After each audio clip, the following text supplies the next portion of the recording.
Good morning. It's August 27th, and this is your Daily Brief in Science. Here's everything you need to know. Peritoneal carcinomatosis, or PC, is a serious condition where cancer cells spread from tumors in internal organs, significantly affecting the abdominal and pelvic lining. This condition is often diagnosed at an advanced stage, complicating treatment options for patients. For those suffering from gastric cancer with PC, the median survival rate is distressingly low, ranging from just 4 to 6 months. Most patients facing PC are left with a limited prognosis, and current treatment approaches primarily focus on palliative care. In the realm of prostate cancer, which is the second most common cancer among males, many patients develop castration-resistant prostate cancer, or CRPC. This occurs when the cancer becomes resistant to androgen deprivation therapy, leading to a more challenging treatment landscape. CRPC develops when androgen receptor signaling becomes independent of androgens, often due to mutations or amplifications in the androgen receptor gene. Nuclear hormone receptors, including the androgen receptor, are crucial in regulating gene expression and may have significant implications for prostate cancer treatment strategies. A deeper understanding of the interactions between these receptors could pave the way for novel therapeutic approaches for advanced prostate cancer.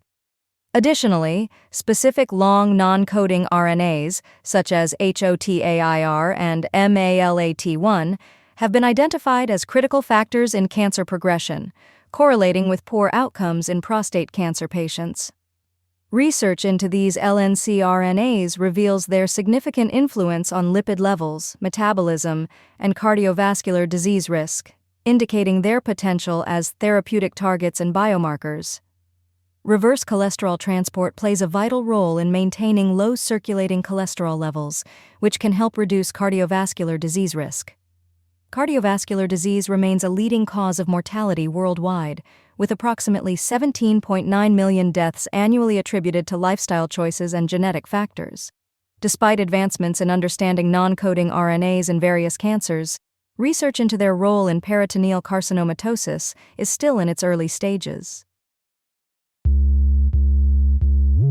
A recent study has shed light on the role of rice husk biochar in enhancing radish growth and nitrogen use efficiency. Conducted through pod experiments with various treatments, the findings indicate that straw biochar can act as a slow-release fertilizer, improving nutrient retention and overall soil health. The study revealed that the most effective combination for maximizing nitrogen recovery efficiency and ammonium content in soil consisted of 25 tons per hectare of biochar, chicken manure, and NPK fertilizer. Notably, the degradation rate of straw biochar was highest within the first 30 days, with biochar produced at temperatures below 300 degrees Celsius degrading more rapidly. Additionally, improvements in soil properties such as pH and electrical conductivity were observed with biochar treatments, further indicating enhanced soil health. With around 6 billion tons of straw produced globally each year, including about 1 billion tons from China, the need for effective straw utilization strategies is becoming increasingly urgent. Biochar has been identified as a potential additive to green roof substrates, although its application in this area has not been extensively studied. A recent review emphasizes the importance of comprehensive studies on biochar's effects on green roofs, addressing environmental concerns and economic challenges associated with its use. In another study, the co-application of Chinese milk vetch and 2 types of biochar on rice in antimony-contaminated soil showed promising results. This approach led to a 29.50% increase in rice biomass and a 51.07% rise in grain yield, while simultaneously reducing antimony accumulation in rice roots and shoots.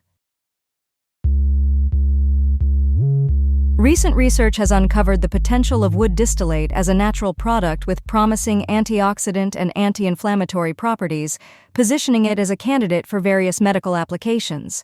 In vitro studies have shown that low concentrations of wood distillate effectively reduced inflammatory markers, specifically COX2 and MPGES1, in human umbilical vein endothelial cells, or HUVEC.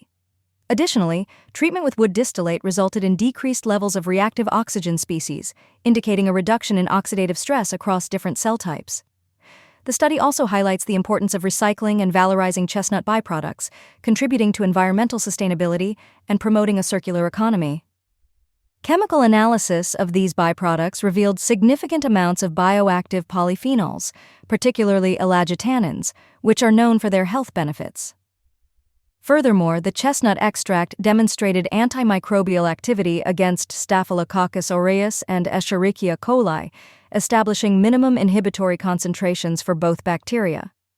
In terms of anti-cancer properties, the extract significantly decreased metabolic activity in melanoma cells at specific concentrations.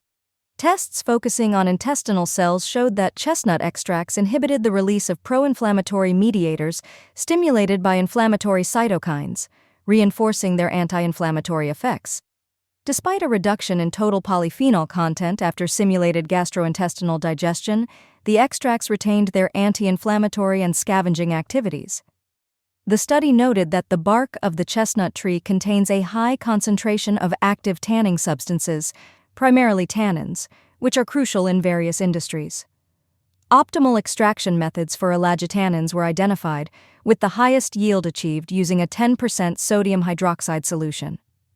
Overall, the bioactive compounds found in chestnut bark extracts, including polyphenols and flavonoids, are believed to possess anti-cancer effects and promote DNA repair mechanisms. Understanding rainfall erosivity is vital for effective soil erosion control, especially in the Tibetan Plateau. A recent study highlights this importance, emphasizing how rainfall erosivity significantly impacts water, soil, and environmental interactions, which are crucial for assessing soil erosion. The study underscores the necessity of accurately determining erosive rainfall thresholds to manage soil erosion effectively. Researchers analyzed Bengang erosion in Huacheng Town, located in Maizhou City, Guangdong Province, a region notably affected by this type of erosion. They selected 10 environmental factors for their analysis, including elevation, slope gradient, and vegetation cover.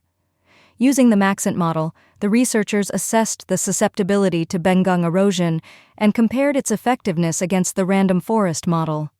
The study also noted that karst yellow soil, an important cultivated soil type, is prevalent in the Qianzhong region of Guizhou Province, southwest China. Findings from the study revealed that a staggering 93.9% of rainfall erosivity occurs during the wet season, with July recording a peak of 191 megajoules millimeters per hectare per hour. The researchers identified rainfall erosivity and erosive rainfall thresholds using data collected from 10 experimental stations and 69 plots between 2006 and 2022. Identifying areas at risk of Bengang erosion is essential for developing effective management and prevention strategies. Understanding erosive rainfall events is crucial, as not all rainfall contributes to soil erosion. In response to the challenges posed by Bengang erosion, government initiatives in China are focusing on comprehensive management practices and technical specifications. A groundbreaking account of quantum entanglement is resurfacing, shedding light on the challenges faced in one of the earliest experiments in this field. In the article Quantum Entanglement of Optical Photons, the First Experiment, 1964 to 1967, Professor Carl Kocher recounts his experiences while conducting an experiment aimed at observing the Einstein-Podolsky-Rosen, or EPR, effect using visible light photons emitted by excited calcium atoms. The EPR paradox, introduced by Einstein, Podolsky, and Rosen in 1935, illustrates the puzzling correlations between entangled particles that challenge classical physics.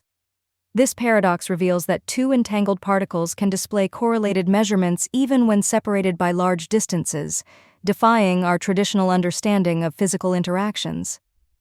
Kocher's experiment, which began in 1964, involved measuring the polarization states of photon pairs with linear polarizers and counting coincidences based on their orientations. The results confirmed quantum predictions, showing that coincidences occurred when polarizers were aligned in parallel, while no counts were recorded when they were perpendicular. This finding aligns with quantum theory's prediction that no coincidences should occur with perpendicular polarizer axes. Kocher discusses the paradox of not observing expected coincidences under classical intuition, despite clear outcomes predicted by quantum mechanics. He emphasizes the importance of reconciling quantum phenomena with classical intuitions. Kocher concludes that while the paradox of entanglement may be difficult to grasp, experiments like his can expand our understanding of quantum mechanics. He describes entanglement as strangely wonderful and suggests that a deeper comprehension of quantum phenomena may help resolve existing paradoxes. Currently, he is affiliated with the Quantum Foundry at the University of California, Santa Barbara, and serves as a professor emeritus at Oregon State University.